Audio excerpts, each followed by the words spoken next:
Vancouver Spiritual Center.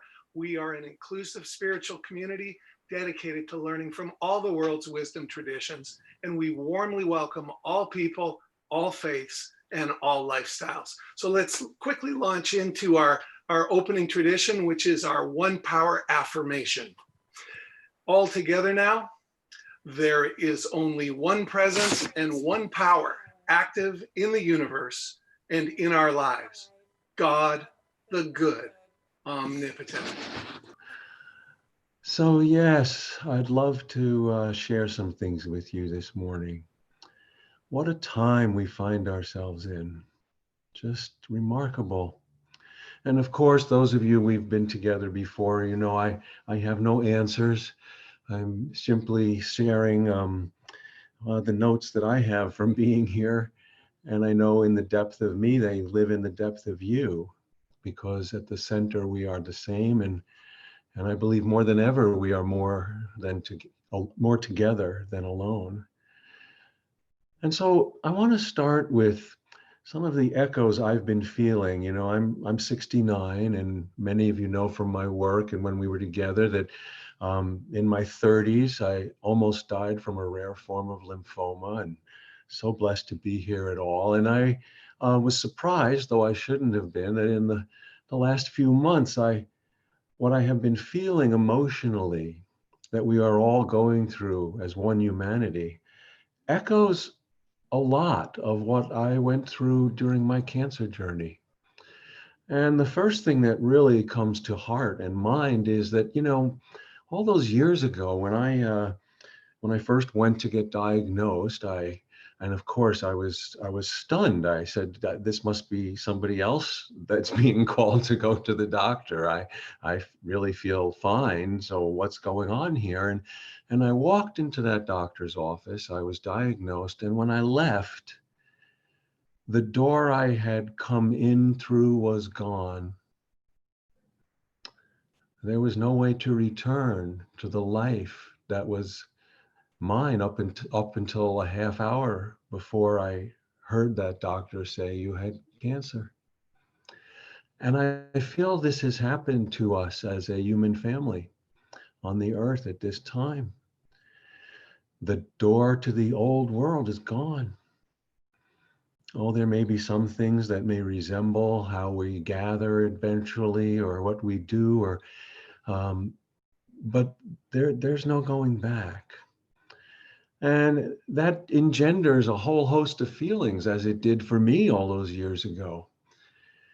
So immediately I feel, you know, we're cast into, my God, what does that mean?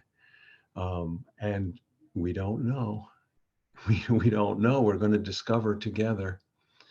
But what's remarkable is it engenders loss and grief and confusion, and yet there's still wonder and beauty and miracle and song, as we just heard, that stirs our soul. So the only thing that I'm sure of, as I was then, is that our heart has been permanently enlarged. There is more space in our heart now than there was 2 months ago. And we are called to live into that new space. To live into that new space and say, what is this? And what does it mean to be alive?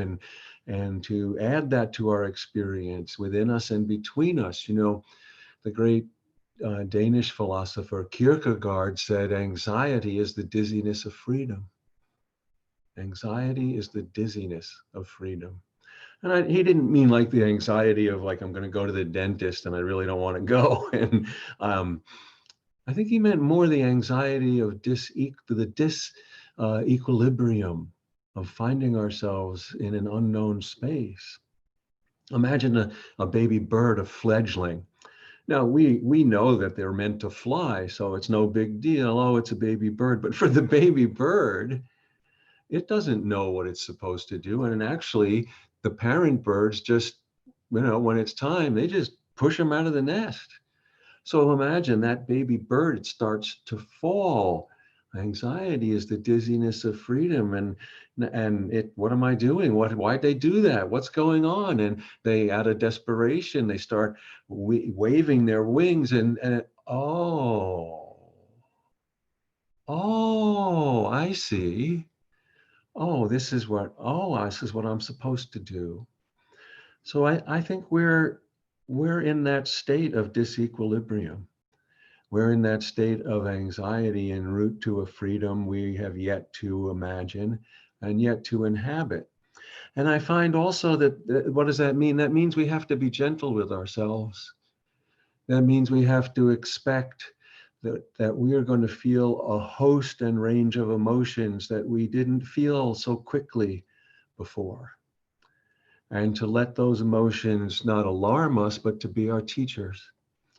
I think we all, maybe some of you remember that, Elizabeth Kubler-Ross, the great pioneer of hospice work, really, and she came upon and articulated the stages of grief.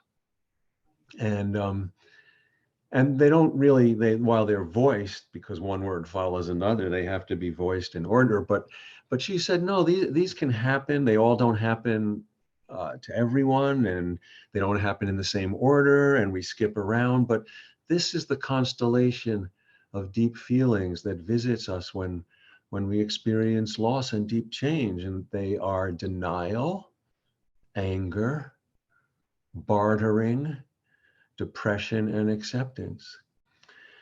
And, I have to say, especially in the first month of being sheltered in place, yeah, I felt all of those. I felt all of those. I felt, and really grieved, those of you who have been with me in Circle, being with you in person is my lifeblood. God, I just, that, there's nothing that feeds my soul more. And so, all of a sudden, we can't do this. Oh my God. And there's great loss. Will I ever be able to do it again? And yet here we are. And I can see your faces. And I can feel your presence. And I could feel the song and the singing and the piano playing. And so, yeah, I guess we can do it. But that doesn't minimize the grief, because the old world is gone. And I see, certainly in America, and I don't know if you're experiencing it in Canada, but there are pockets of our community, our society in America, who are stuck in these different stages of grief. There are pockets that are stuck in denial, running out into bars and restaurants as if nothing had changed. There are those in anger, protesting again in state capitals. Protesting what? Biology? It's like a teenager protesting their parents because they're giving them their medicine. Um, and bartering, we all barter. We barter with God. Oh, please, get me out of this, and I'll be a much holier person. So all that to say that, we have to be gentle with ourselves and realize that our expanded hearts will feel more, and will feel more at once, and feel more bouncing around of emotion as we start to inhabit our heart in a more full way. And, one of the things that did also echo to me from my cancer journey was, cancer is just a disease. There's nothing glorious about it. And it certainly doesn't have to be a life-threatening situation that opens us to the depth of spirit. But for me, it was. For me, 30 or more than 30 years ago, it turned me inside out and upside down, and I was thankfully never the same. But it could have just as well been beauty or wonder or being unconditionally loved for the very first time. It doesn't have to be, we are led into depth by beauty and truth, and by difficulty and suffering. Great love and great suffering are the great transformers. And so, but what I do know is that what is opened in us is always more important than what opens us. And so, cancer just opened me. And so now, too, this pandemic is opening all of humanity. And the question is, what will we be opened to? And that remains to be seen. We are being forced to stop. It's interesting. I don't know, some of you may know the work of Wayne Muller, who years ago wrote a classic book on the Sabbath. And the touchstone in that book was that in the Jewish tradition, the definition of the word Sabbath, it means the one day we don't turn one thing into another.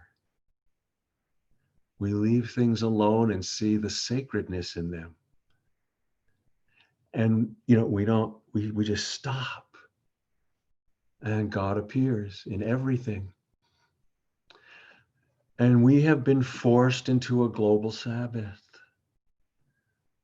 We have been forced to stop turning one thing into another. We have been forced to stop running from here to there and shopping and bending and manipulating and working at this and trying to make it that, and stop. And the first thing that's clear is that even though we're physically in our homes, we are all connected. We are all connected. And, in the Hindu tradition, all the traditions speak of this, where two or more are gathered, in the Christian tradition. In the Hindu tradition, there's a classic saying, "Thou art that," which is the whole basis of the Hindu ethic, which says, whatever it is, thou art that. We are each other. And what happens to one happens to all. And now that's not just an idea. When you shelter in place, when you wear a mask, when you wash your hands, you are not only caring for yourself, you're caring for me. You're caring for everyone. Thou art that. This has become very real. And so, why? Well, let's look at one body, one human body, my body, your body. So in a very simple way, as long as I have more healthy cells than diseased cells, I'm considered healthy. Even if it's one, I want a lot more, but as long as it's one, I'm healthy. Well, humanity is a global body.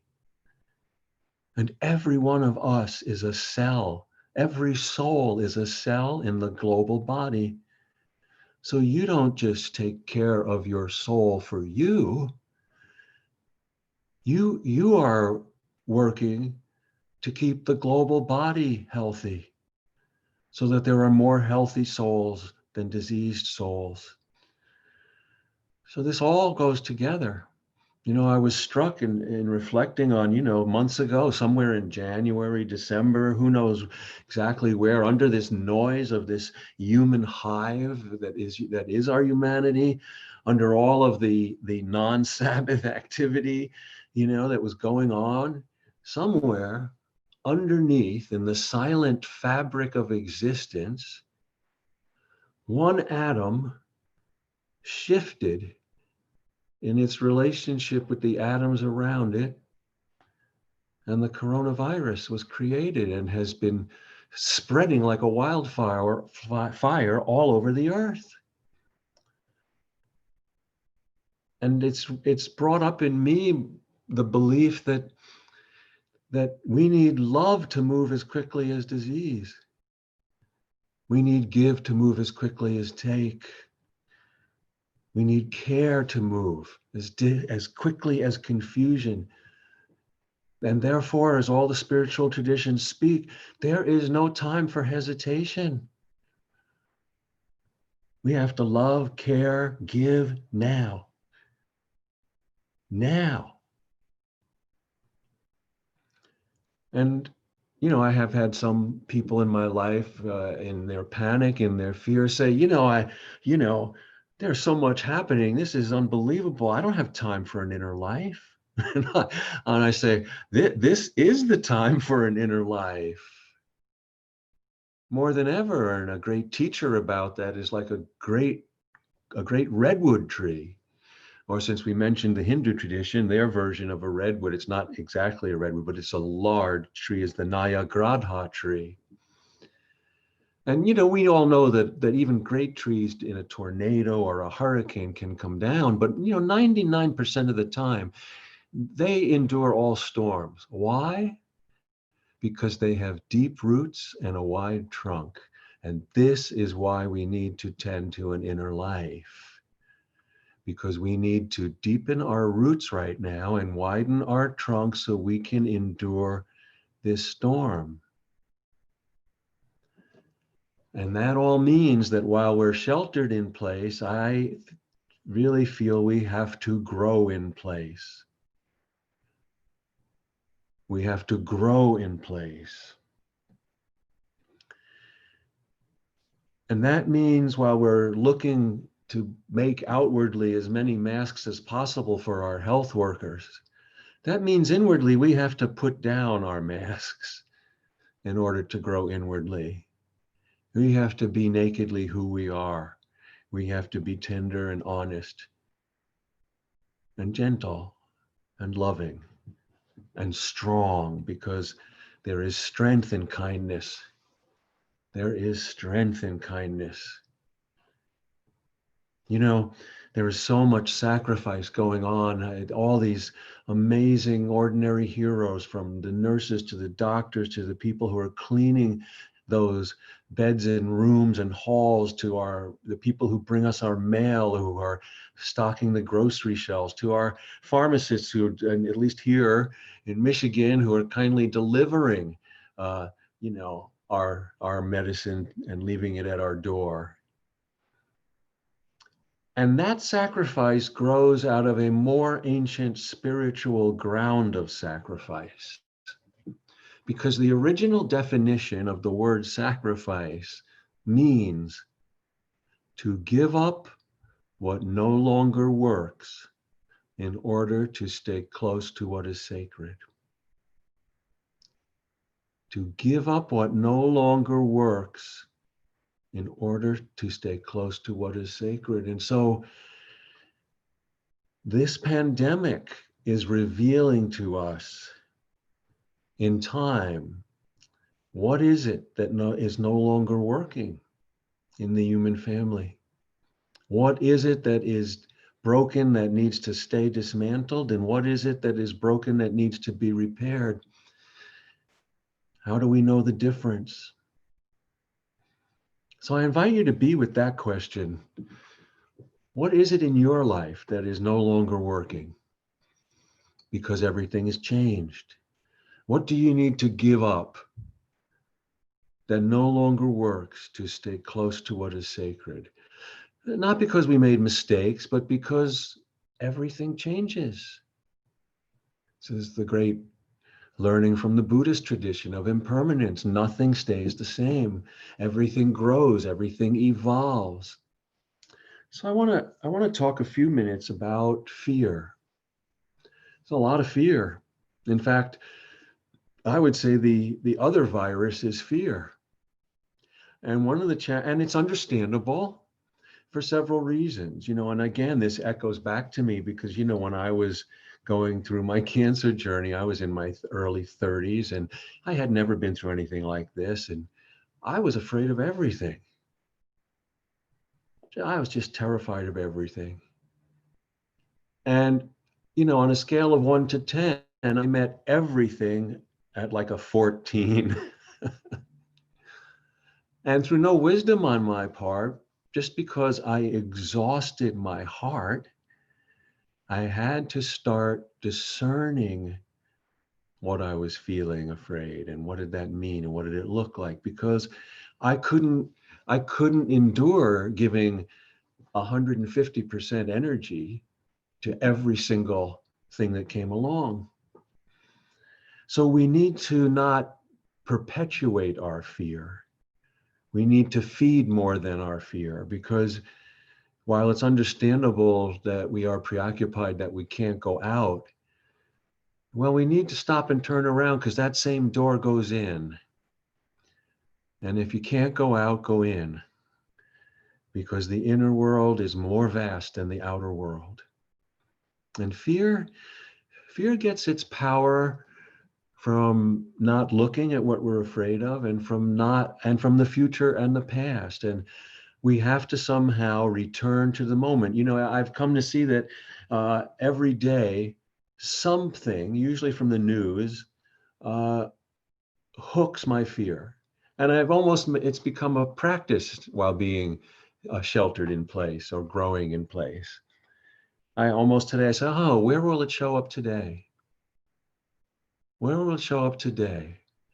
And so there's two things I want to share about that have been great teachers for me. And one is that we need to have our fear live in us and not us in our fear. Fear is to be moved through, not obeyed. If I ask my fear, what should I do? My fear will say, be more afraid. I thought you'd never ask. But I don't ask my fear. I ask my soul what I should do.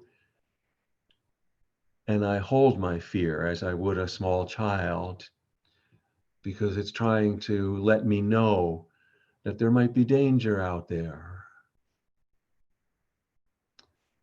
When I was ill, the great Chinese poet Tu Fu, who I've always admired from the Tang Dynasty in the 700s, and I admired him because he was a very real person, even across the centuries. And he came to me during my cancer journey as a guide in a dream, and it was all about fear. Like I said, I was terrified. So in this dream, there he was on a beach with a stick in the sand, sitting cross-legged, so I ran over to him and I said, how do I block the fear? Well, he ignored me, which really upset me, and I got angry and I got closer.